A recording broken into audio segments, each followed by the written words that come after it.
Assalamualaikum warahmatullahi wabarakatuh.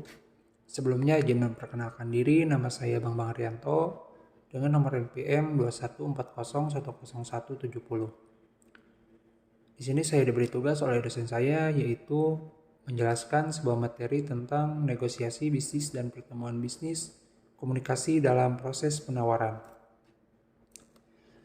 Dalam materi ini terbagi beberapa bagian. Yang pertama ada perkenalan, dan yang kedua ada negosiasi dan pertemuan bisnis dalam sistem komunikasi, dan yang ketiga ada kesalahan persepsi, dan yang keempat ada aspek emosional, dan yang kelima ada komunikasi verbal, dan yang keenam atau yang terakhir ada komunikasi nonverbal. Dan yang pertama yaitu perkenalan. Negosiasi dalam bisnis berlangsung terus-menerus. Membuat perjanjian jual beli atau kontrak, pengangkatan dan pemberhentian karyawan, menghadapi berbagai situasi. Pertemuan bisnis atau negosiasi dapat berlangsung dengan mudah atau mungkin dapat dengan mudah bernegosiasi atau menangani masalah, kasus, atau gagal untuk mencapai kesepakatan secara keseluruhan. Berkomunikasi secara efisien, memahami psikologi orang lain atau mitra negosiasi, dan kepentingan organisasi yang diwakilinya sangat menentukan keberhasilan pertemuan dan negosiasi bisnis. Untuk melakukan ini dengan baik, seseorang perlu mengasimilasi dasar-dasar komunikasi, mampu membaca tanda-tanda komunikasi verbal dan nonverbal, ekspresi, memiliki sistem yang dibuat untuk persiapan wawancara dan negosiasi untuk dapat memberikan dan menerima informasi untuk memperkuat posisi mereka. Terlebih dari itu, memahami, menolak, manipulasi, dan mengetahui cara yang tepat untuk menyelesaikan negosiasi. Bahkan, kurangnya pengetahuan dan keterampilan komunikasi dapat menjadi kendala utama untuk hasil negosiasi yang efektif. Dan yang kedua ada negosiasi bisnis dan pertemuan bisnis dalam sistem komunikasi. Ini berarti bahwa negosiasi harus mengetahui bagaimana menemukan opsi kompromi yang paling sesuai dengan tujuan dan kepentingan mereka. Untuk tujuan ini, pihak-pihak yang bernegosiasi harus tahu bagaimana mencari alternatif, solusi yang efektif, mengevaluasinya, membandingkan satu sama lain, dan memilih yang terbaik dapat diterima oleh kedua belah pihak. Untuk tujuan ini, mereka harus mengelola proses negosiasi, mempersiapkan negosiasi sebagai proses menemukan solusi untuk dapat memilih strategi negosiasi yang paling efektif dan langkah pemasaran taktis untuk merencanakan fase dan tahapan negosiasi. Dalam hal ini, efektivitas negosiasi bergantung pada bagaimana para pihak memahami satu sama lain, informasi apa yang tersedia tentang satu sama lain, dan menghasilkan dalam proses tawar-menawar. Bagaimana mereka dapat memahami motif masing-masing, bagaimana mereka dapat mengajukan proposal, argumen, dan untuk meyakinkan pihak lain. Seni negosiasi bisnis dan pertemuan bisnis mencakup keterampilan berbagai ilmu, komunikasi, retorika, psikologi, etika, manajemen, dan ekonomi. Koneksi pengetahuan ilmu-ilmu ini memungkinkan lebih baik untuk membuka kemungkinan komunikasi dan pilihan bahasa untuk mengungkapkan lebih banyak daripada kadang-kadang kita mendengar dan mengamati lingkungan. Untuk tujuan ini tidak perlu penemuan yang signifikan. Penting untuk mengetahui proses tawar-menawar, dasar dan dampak elemen komunikasi serta menerapkannya. Komunikasi dalam proses tawar-menawar menurut Gaya, situasi dan kondisi dapat bersifat satu sisi pembicaraan memberikan informasi kepada audiens dan tidak mencari umpan balik. Dan yang kedua, pertukaran ide secara bebas. Komunikasi ini memakan waktu paling lama tetapi sangat efektif. Dan yang ketiga, komunikasi satu arah dengan umpan balik. Seseorang pembicara memberikan informasi dan menanyakan bagaimana hal itu dipahami. Komunikasi sesuai dengan maksud. Proses transfer informasi dapat ditargetkan dan tidak ditargetkan, menurut kinerja efektif dan tidak efektif. Dan yang ketiga, ada kesalahan persepsi dalam proses tawar-menawar. Dan yang ketiga, ada kesalahan persepsi dalam proses tawar-menawar. Kesalahan utama persepsi dalam proses tawar-menawar dibagi menjadi 4. Yang pertama, sebagian informasi dihilangkan. Yang kedua, untuk beberapa detail diberikan terlalu banyak bobot. Dan yang ketiga, salah menafsirkan hubungan menjadi twin element yang dirasakan. Dan yang keempat, asumsi yang salah tentang orang dibuat berdasarkan pengalaman sebelumnya dan asumsi yang salah bahwa beberapa sifat harus selalu berhubungan dengan yang lain. Untuk menghindari kesalahan persepsi dalam proses tawar-menawar, Anda harus yang pertama bersikap fleksibel, mampu mengubah pendapat tentang orang tersebut setelah mempelajari sesuatu yang baru. Ini akan membantu untuk menghindari ketika bagian dari informasi yang diperoleh tentang seorang mendominasi dan mempengaruhi hasil akhir. Dan yang kedua, memantau dan melacak detailnya dengan cermat untuk memberikan perhatian baik untuk pesan verbal dan non-verbal dan untuk keadaan di mana interaksi berlangsung. Dan yang ketiga, Anda perlu mengetahui cara menunda suatu keputusan.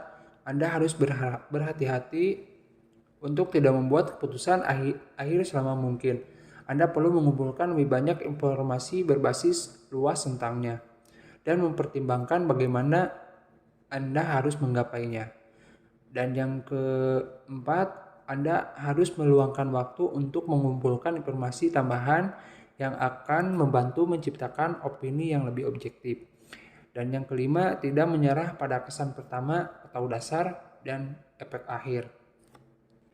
Dan yang keempat, ada aspek emosional dari tawar-menawar. Aspek emosional komunikasi tidak dapat dilupakan setiap menit dalam negosiasi bisnis dan pertemuan bisnis. Timbul pertanyaan mengapa emosi dalam proses tawar-menawar itu penting.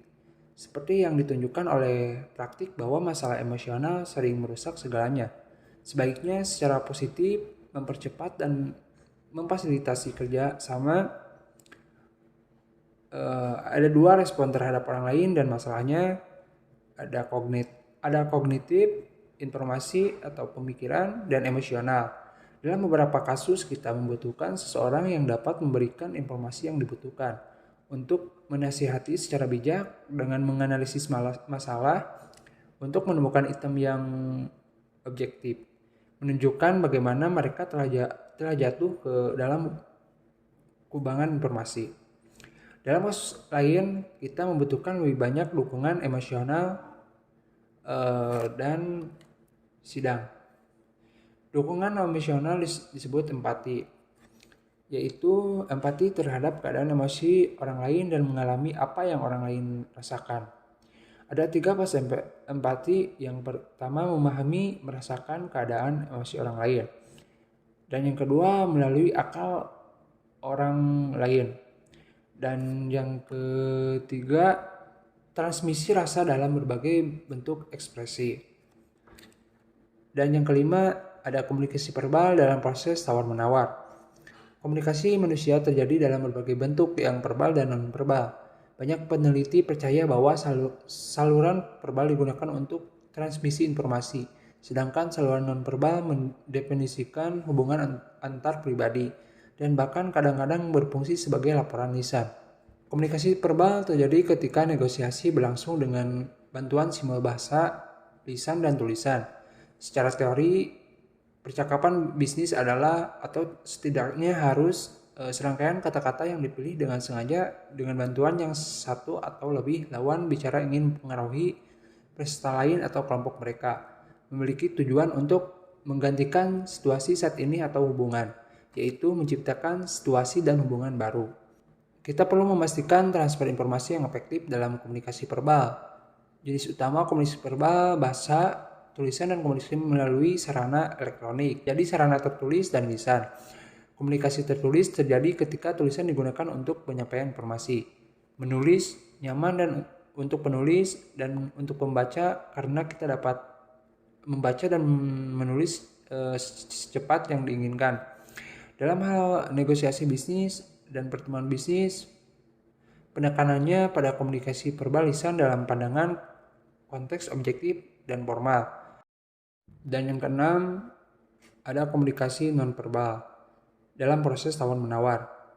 93% paparan manusia ditentukan oleh bahasa tubuh dan suara.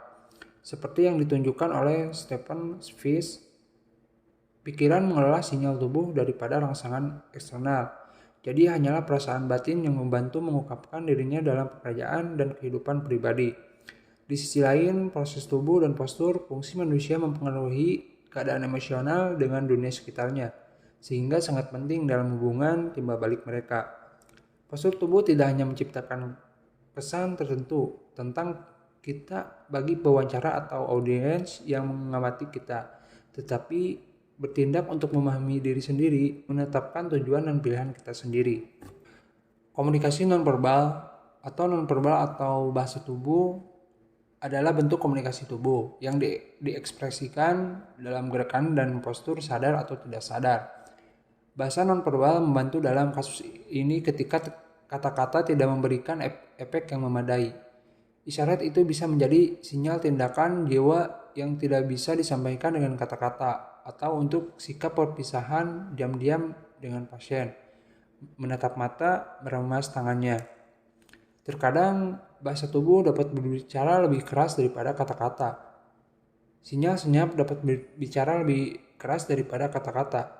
Peneliti telah menemukan bahwa sebagian besar informasi ditransmisikan dalam sinyal nonverbal. Alasan utama mengapa komunikasi nonverbal selalu menarik perhatian khusus di kalangan ilmuwan dan dalam komunikasi kehidupan sehari-hari adalah yang pertama, bahasa nonverbal lebih universal. Anda mungkin tidak tahu bahasa lain atau pada umumnya tidak berbicara, tetapi dengan bantuan bahasa tubuh, Anda dapat menjelaskan bahwa misalkan Anda lapar, terluka, atau bahkan menanyakan arah. Selain itu, budaya yang berbeda mengekspresikan emosi dasar dalam ekspresi wajah yang sama. Yang kedua, bahasa nonverbal lebih meyakinkan. Dan yang ketiga, mengkonfirmasi apa yang telah diungkapkan pasangan dalam kata-kata. Dan yang keempat, memberikan informasi tentang keadaan emosi peserta. Dan yang kelima, menunjukkan evaluasi keadaan emosi selama komunikasi. Dan yang keenam, saat ditentukan oleh kesan pertama, menciptakan kepercayaan dalam hubungan bisnis. Dan kesimpulan dari materi ini yaitu pentingnya pertemuan bisnis dan negosiasi terus menjadi sangat signifikan dalam pengembangan ukuran dan bentuk komunikasi bisnis virtual.